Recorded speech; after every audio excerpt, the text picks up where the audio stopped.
Alright, so here we are at the Cambodian War Museum, checking out their collection of small arms weaponry. Here to walk us through is weapon expert Win. Not an expert, but this is an M16A1, also known as the Mattel rifle.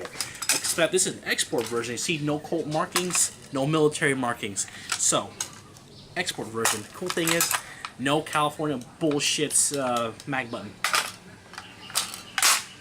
So that's kind of cool. Also, I'm going to show you a CIA special on this one. As you see here, all serials and markings have been filed off for supporting the local troops. Cool, huh? And then we have here some more parts. We have a weird stripped down version of a... SKS? Yeah, SKS. This one, the bayonet will fold down. If I can get it come apart. You gotta... Yeah. What the hell? Yeah, this is pretty jammed. A lot of stuff's rusted shut. You know, SKS. Courtesy of probably China or Russia at that time, depending. This one, I think, has a grenade launcher on here. It looks like it is. Okay, and then of course the favorites. The true workhorses, the AK variants. Yeah, missing the stock, but missing the hand grip and all that stuff on there. A lot of stuff's missing things, but I think this one still works. For the most part. Magazine release, put the sucker in, rock it back, and you're ready to murder children. What? Wow. Nah, that's what the bayonet's for, bro. Yeah, see? Look at this. Child soldiers. Depressing. Yeah, pretty depressing. You know, a lot of Chinese knockoffs here. Some of them are in different conditions. Some of them have worse. Like this one with this foldable stock. Used as a paratrooper. Well, the stock's gone now. Right. But used as paratroopers. You know, stuff like that. Moving on. Here we go. The PPS-43. Basically a relic from the war that was missing his wood. A lot of times they're bent like this, so they are non-firing versions, so they donate to the museum, I'm guessing. There's a couple decent ones. Yeah. Like this one right here. Yeah, this one's pretty good. Oh, you gonna do it? Yeah, I'd like to check this one out. Okay for me. I like this one here because actually, the stock here actually works. So you can properly shoulder this thing, lock that sucker back. You're ready to go to town. Yeah.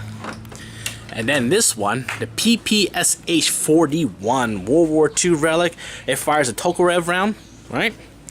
The Russians used to handle these things in entire companies to go against the Wehrmacht, which is the German troops. It's the Nazi meat grinder. Yeah, essentially. That thing was crazy.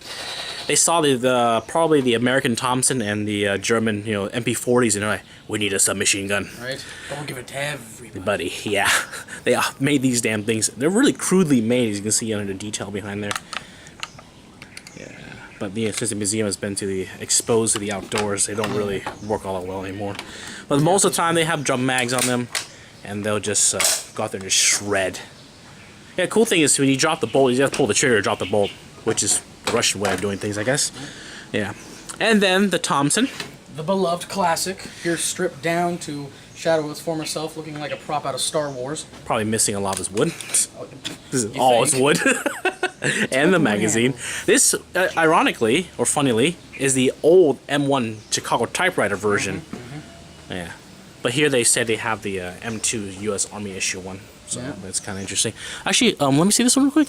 These are actually better machined than the other ones. See how it has this really good pattern on it. It has less pitting on the metal. Yeah. You can faintly see the actual markings here. I can't really right now because the lighting. It should say auto ordnance on it. Let me see it.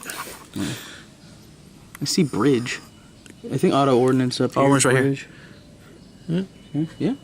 Oh yeah, top handle charging on top. Just go rack it, throw in a mag or a stick mag, throw in a drum. Crack that back. Yeah. Ready to go to town. You got the option of a stock or no stock. I think you push it. There's some mechanism you push up here, and you're just ready to go. Actually, another interesting little feature right here. This is the one that actually has the adjustable sight here in the back, and actually can be sighted right through the charging handle. Yeah. Added convenience. That's true. And we have this weird thing here that looks like the kind of illegitimate love child of a grease gun. I think it's Russian. It's probably. It's always Russian, man. I really have no idea what to say about this one because I don't know much about it. So, moving on. I think Vo wants to talk about this one, so I'll give it to him. Yes, my favorite. American-made Browning automatic rifle. Honestly, it's a lot heavier than it looks. But this is a stripped down, missing its flash hider, missing the bipod carrying handle, missing the magazine, and it's missing a lot more stuff. And it's missing its charging handle somehow. But this is the Browning BAR M1918 BAR, designed to use as a trench of World War I, used mostly in World War II by the infantrymen, also by Rangers and paratroopers. The only issue with this gun is it's bloody heavy. It's really heavy, and it's the reason why it's so heavy is the barrel to sustain that 30-06 round firing out of it at a high rate of fire. There's two rates of fire in this thing. It's a high and low, which is adjusted by here. Fire, high, and low, right there. It is designed to be carried and slung through here on top and shot from the hip or from the shoulder. If you're crazy enough to do it. Yeah, but this is actually really favored more in the later wars, in the Korean War and during the Vietnam War, because it's reliable, it shoots every time, and it's a meat grinder. Yeah, it uses bayonet. God forbid anyone gets close enough to you with that thing that you need the bayonet. Yeah, a lot of times they carried it reversed, kind of like this. Like that. Yeah? Because of the bipod just kind of sticks out everywhere. But, you know, you see Saving Private Ryan, the dude just running around, just everything. Yeah, no. Come on, bro. Come on, I know you're strong, but you're not that strong. And this thing is a bolt action thing. I don't know. Looks like some kind of sporting rifle from back in the day. Yeah, the bolts jammed together. Okay, my favorite, a Mosin Nagant, short version. This was actually designed for cavalrymen. See the bandits on the side? Cavalrymen, but now it's too small. Yeah, I actually have one of these things. Cool thing. Pull the trigger, all comes apart. See the fine piece of it.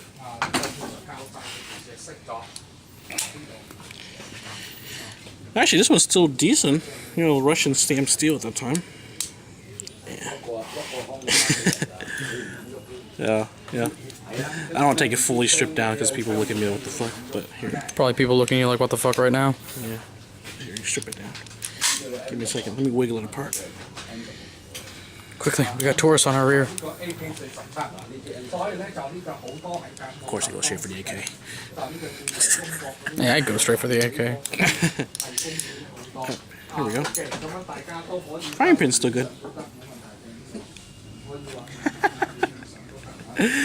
Not bad, sir. Not bad.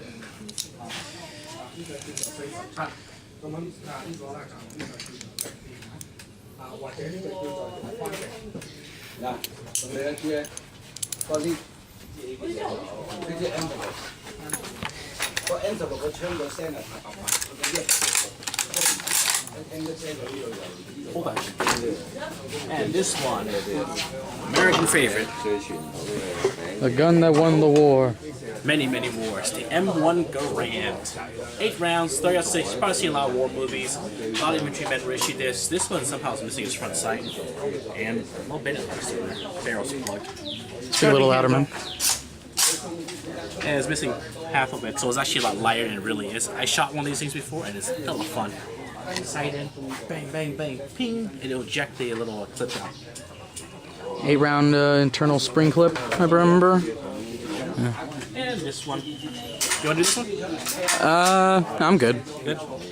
Carbine. And it's jammed shut. Very good rifle. These ones were issued without the bayonet lugs. This is actually a World War II survivor that it was issued that way. Because later on they're issued the little short bayonets on them. Okay. World War II they're issued fighting knives. Okay. Alright, I know you want to do this one. Okay. An old standard here. We got the M79 thump gun, 40mm single shot break action grenade launcher. Can't really break it all the way open because, you know, rust and all that good stuff right here.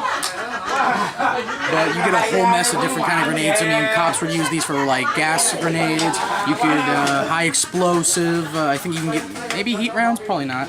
But another fun thing is you get the 40mm buckshot rounds. So you're walking through the jungle, all of a sudden it's like, I think there's something having me. Boom! You get just a full handful of ball bearings just shooting into the fucking brush, you know? They didn't have a flèche round? I think they might have, actually. Yeah. I'm not all that hip. They had like many different types of rounds for this thing. That's for jungle clearing. Oh, yeah. Until it was eventually put down by the M203, underslung for the M16. Yeah, because a lot of times they carry this when they didn't have a backup weapon. Yeah. So I think you got. Yeah. I see something British down there. Well, it's a British top design. Yeah. Yeah. Let's see what we got here. Some more RPGs. LAW. This is a Chinese knockoff LAW. Yeah. Made in China. They captured some, they reverse engineered thing. LAW is just a tube with a rocket out of it, basically, so. Yeah. And a spider in it. It's a attack spider. RPG. RPG 7. All these RPG 9 now? Possibly. I know the Americans are even making their own version of the RPG. Oh, they're using the recoilless rifle. They're using the recoilless rifle now. No, they're actually making their own version of an RPG. You can tell because they actually have like the folding M4 stock underneath. Really? Yeah, for some reason they're putting that together for themselves. I don't really know why. I mean, I can understand why, because you know you got recoilless rifles and all that different shit, or you got LAWs. It's like, nah, I need something quick reload. Just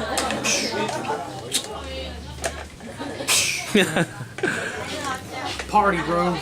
Party bus time. Yeah. Actually, a lot of these guns seems to be knockoffs of other made guns too. There's some local made stuff, some Vietnamese made stuff. So it's all a bunch of. Oh yeah. And illumination, flares, baby, flares. See what we got for machine guns down here. Oh. This is a favorite. Hey Sam. Yeah, Browning 1919. 30 caliber, right? 30 cal. And these are actually a favorite to use during the war too, because the paratroopers carry this. The Marines carried the older water-cooled version for a while, then they switched to these things. This thing is air-cooled, so it had a tendency to overheat the barrel if you shot too much. Yeah, so. But what you're really supposed to do is just find yourself a good position, aim your gun, slowly burst with it, just bang, bang, bang, you know, short controlled burst at enemies, you know, if they're coming at your crowd, just kind of aim at them, just spray and pray. No, you don't spray and pray, that's how you get the overheating, man. The short controlled burst. See, it works. You gotta be smart about this. The charging handles doesn't work. And then we got right here, PPK. Yeah, PPK variant, I think. Yeah, it's PPK. Don't really know much about this PPK. Yeah. Another one. All the fucking PPK. Yeah. Wanna check the next stall?